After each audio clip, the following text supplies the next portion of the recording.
एक बार एक किसान परमात्मा से बड़ा नाराज हो गया। कभी बाढ़ आए तो कभी तूफान आए, कभी सूखा पड़ जाए तो कभी धूप तेज हो जाए तो कभी ओले पड़ जाए।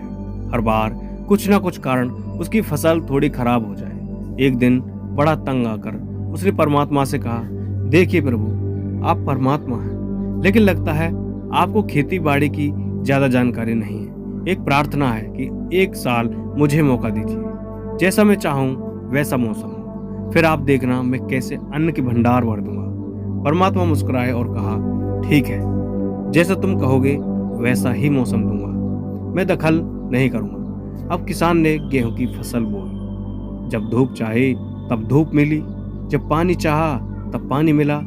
तेज धूप, ओले, बाढ़, आंधी तो उसने आने ही नहीं दी। समय के साथ साथ फसल बढ़ी और किसान की खुशी हुई, क्योंकि ऐसी फसल तो आज तक नहीं हुई थी। किसान ने मन ही मन सोचा, अब पता चलेगा परमात्मा को ही कि फसल कैसे करते हैं। बेकार ही इतने बरस हम किसानों को परेशान करते रहते हैं। फसल काटने का समय भी आया। किसान बड़े गर्व से फसल काटने गया, लेकिन जैसे ही फसल काटने लगा एकदम से छाती पर हाथ रख कर बैठ गया, क्योंकि एक भी बाली के अंदर गेहूं नहीं था। सारी बालियां अंदर से खाली थी।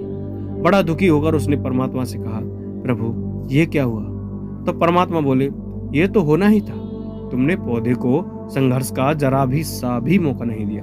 न तेज धूप में उनको तपने दिया, न आंधी में ओलों से जूझने दिया। उनको किसी प्रकार की चुनौती का एहसास जरा भी नहीं होने दिया। इसलिए सब पौधे खोखले रह गए। जब आंधी आती है, तेज बारिश होती है, ओले गिरते हैं, तब पौधा अपने बल से ही खड़ा रहता है। वो अपना अस्तित्व बचाने का संघर्ष करता है, और इस संघर्ष से जो बल पैदा होता है वो ही उसे शक्ति देता है, ऊर्जा देता है, उसकी जीवितता को उभारता है। सोने को भी कुंदन बनाने के लिए आग में तपने, हथौड़े से पीटने, गलने जैसी चुनौतियों से गुजरना पड़ता है। तभी उसकी स्वर्णिम आभा उभरती है, उसे अनमोल बनाती है। दोस्तों, इसी तरह जिंदगी में भी अगर संघर्ष ना हो, चुनौती ना हो, तो आदमी खोखला ही रह जाता है। उसके अंदर कोई गुण नहीं आ पाता। ये चुनौतियां ही जो आदमी रूपी तलवार को धार देती हैं, उसे सशक्त और प्रखर बनाती हैं। अगर प्रतिभाशाली बनना है तो चुनौतियों से स्वीकार ही पड़ेंगे, अन्यथा हम खोखले ही रह जाएंगे। अगर जिंदगी में प्रखर बनना है,